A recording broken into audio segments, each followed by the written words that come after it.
MZ세대들이 뭐 주식이나 코인에 투자하듯이 미술품에 투자하는 그런 세태가 생겨났습니다.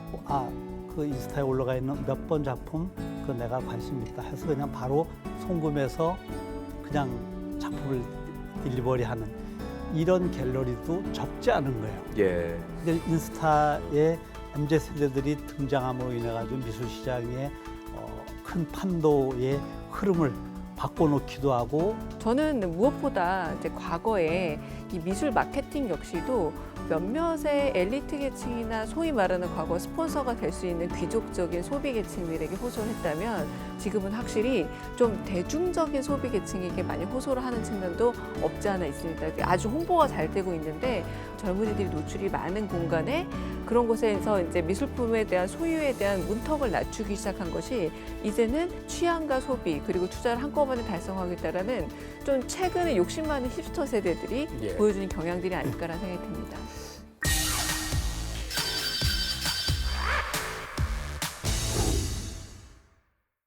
자, 요새 한국 내 미술 시장의 호황 현상이 자꾸 여기저기서 보도가 되는데 좀 흥미롭습니다. MZ세대들이 뭐 주식이나 코인에 투자하듯이 미술품에 투자하는 그런 세태가 생겨났습니다.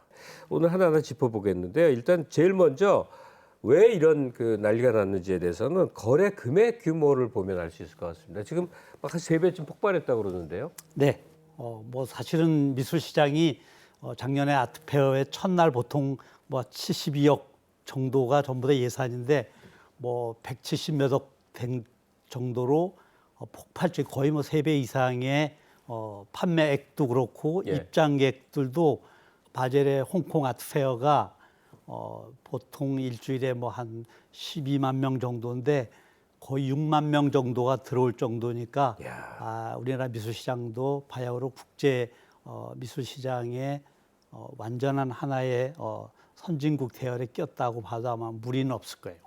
아니 강유정 교수님, 네. 한 3천억 정도 하는 게 우리나라 미술 시장의 그 유통액인데 네. 한 1년 반 만에 9천억이 됐어요. 곧 조가됩니다. 그러니까요. 네. 어떻게 생각하세요? 이런 놀라운 현상을. 글쎄 저는 이게 요즘 MZ세대의 폭이 20대부터 39세까지니까 너무 넓기도 하지만 예, 예. 벼락거지라는 말하고도 연동이 된다고 생각해요. 벼락거지가 뭐냐면 나만 가만히 있다 보면 다른 사람들은 뭔가로 투자를 해서 돈을 벌고 있는데 나는 아무것도 못 가만히 있다 보면 보면 가만히 있다 보니 예전에 벼락 부자라는 말하고 거꾸로 벼락 거지가 된다라는 말에서 어디든 투자처를 찾는 게 요즘 2030의 심리이기도 합니다. 심지어 저는 무엇보다 이제 과거에 이 미술 마케팅 역시도 몇몇의 엘리트 계층이나 소위 말하는 과거 스폰서가 될 수 있는 귀족적인 소비 계층들에게 호소를 했다면 지금은 확실히 좀 대중적인 소비 계층에게 많이 호소를 하는 측면도 없지 않아 있습니다. 아주 홍보가 잘 되고 있는데 젊은이들이 노출이 많은 공간에 그런 곳에서 이제 미술품에 대한 소유에 대한 문턱을 낮추기 시작한 것이 이제는 취향과 소비 그리고 투자를 한꺼번에 달성하겠다라는 좀 최근에 욕심 많은 힙스터 세대들이 보여주는 경향들이 아닐까라는 생각이 듭니다. 더 구체적으로 들어가니까 NFT까지 이제 확장이 되는 거죠. 구체적인 작품이 아니라 NFT라고 하는 그 NFT에 대해서 혹시 설명해 주실 수 있나요? 예. 예. 가장 최근에 핫한 트렌드가 있다면은 결국 NFT이죠. 뭐 쉽게 얘기하면 이제 음악을 저작권을 팔듯이 이 미술 작품을 저작권을 사서 소유하는 거죠. 이런 현상이 너무 핫하게 지금 대두되고 있어요. 예. 그러니까 블록체인 방식으로 어쨌든 미술품도 판매하고 소유하고 뭐 이런 게 가능해진 건데요. 사례를 보면요. 작년에 크리스티 경매장에서 그 비플이란 뭐 작가죠. 이 사람의 Everydays란 작품입니다. 6,930만 달러죠. 그러니까 우리 돈으로 얼마입니까? 이게 한 785억이라고 환원이 되던데. 그 정도 되죠. 우리가 아는 전통적인 뭐 그 대가의 서양 화가들 대가의 작품보다도 어마어마하게 더 이제 비싸진 거예요. 작품은 실제 소장할 수는 그림이 없고. 팔린 게 아니잖아요. 그렇죠. 아마 그 참나. 이미지를 가지고서 얼마든지 자기가 사용할 수도 있고 집에다가 걸어놓을 수도 있고 모니터를 통해서 인테리어 장식을 할 수도 있는. 지금 화면에 보이네요. 예. 그렇죠. 이제 그런 방식과 아니면 이걸 뭐 쪼개기 방식이라고 하는데, 그러니까 그림에 만약에 100호다 그러면은 1호에 얼마씩 해서 이렇게 또 사는 그런 쪼개기 방식의 NFT도 있습니다. 이게 재밌는 네. 게 그 2021년 겨울에 가장 핫했던 게 뭐냐면 바로 신세계 백화점 앞에 미디어 월이었어요. 근데 이 미디어 월이라던가 지금 미디어 월로 활동하는 작가들이 굉장히 각광을 받고 있잖아요.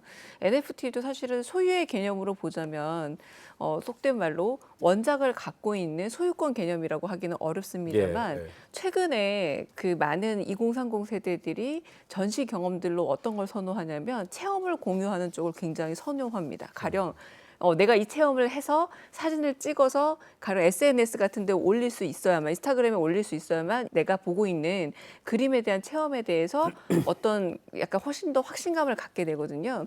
그렇게 보자면 미디어 월에 대한 것도 그렇고 NFT도 그렇고 뭔가 실물을 갖는 것보다 내가 이걸 갖고 있어라는 체험감, 소유감이라는 이 느낌 자체가 되게 중요해지다 보니까 NFT가 지금 아무래도 조금 더 젊은 세대들에게는 그러니까 정말 갖는다는 것보다 소유에 대한 느낌, 이 소유감 자체가 좀 달라져서라는 생각이 들기도 합니다. 그러니까 미디어 월도 내 거라고 하기는 어려운데 정말 많은 사람들이 그 앞에 가서 사진을 찍고 그걸 올려서 내 걸로 만드는 작업들을 했거든요. 예. 네.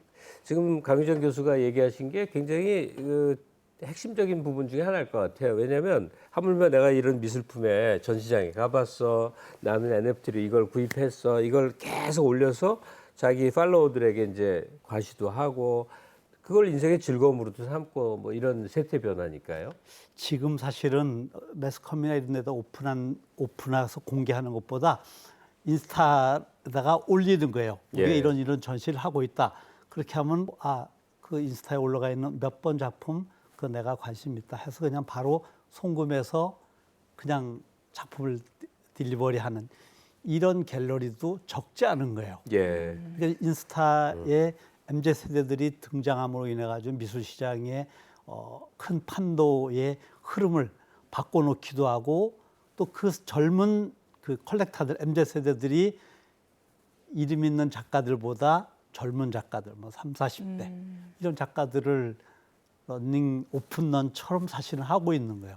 최근에 저는 이게 좀 코로나19랑도 분명히 연관이 되어 있다는 생각이 들어요. 왜냐하면 가장 사람들이 소비할 수 있는 체험재로서 여행이라던가 이동의 자유가 많이 제한이 되다 보니까 간접적인 이동의 자유와 간접적인 다른 세계 체험으로 가장 좋은 게 잘 몰랐던 세계로의 체험이 아닐까. 예. 그곳 중에 하나가 저는 미술 작품으로의 체험이라는 생각이 들고요. 올해 중반 이후로 이제 여행의 자유가 많이 풀리게 되고 실제 작품들을 또 우리가 가서 보게 된다라던가 옥션도 서울 옥션뿐만 아니라 홍콩 같은 옥션까지 갈 수 있게 된다면 어떻게 될까? 요거는 좀 하나의 변수가 되지 않을까라는 생각이 들기도 합니다. 예. 저는 그 김정은 선생님한테 이 점을 좀 여쭤보고 싶어요. 새로운 층이 막 유입되고 미술 시장이 활성화되어 있는 상황에서 기성의 이제 미술계 인사들 이분들이 우려도 있고 반갑긴 하겠지만 많은 염려들 할 거예요. 어떤 얘기들을 합니까?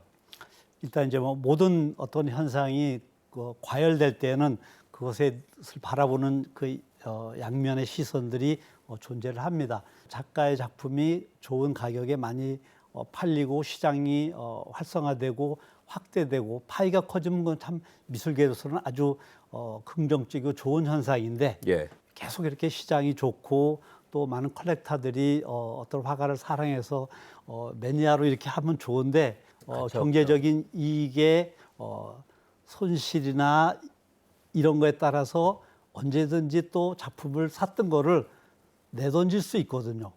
이제 이랬을 때 미술계에서 와해되는 미술 시장이 와해되고 이런 현상들이 나타날 때를 사실 우리는 준비를 해야 돼요. 그래서 컬렉터들이 늘어나고 미술 시장이 활성화되고 상대적으로 한국이라는 나라가 지금 전 세계에서 주목을 받고 있기도 하고 미술 시장도 뭐 거의 아시아에서는 뭐 6, 7위를 뭐 충분히 커버할 정도로 시장의 파이도 커졌어요. 예. 제가 볼 때 가장 이상적인 현상인데 그래도 컬렉터들이 젊은 세대들이 그림을 살 때는 투자도 고려를 하지만 그 작가의 작품성이라든가 혹은 비전이라든가 이런 것들을 같이 검토를 해서 구입하는 것이 위험성을 줄이고 나중에 속상하지 않는 방법이거든요. 예.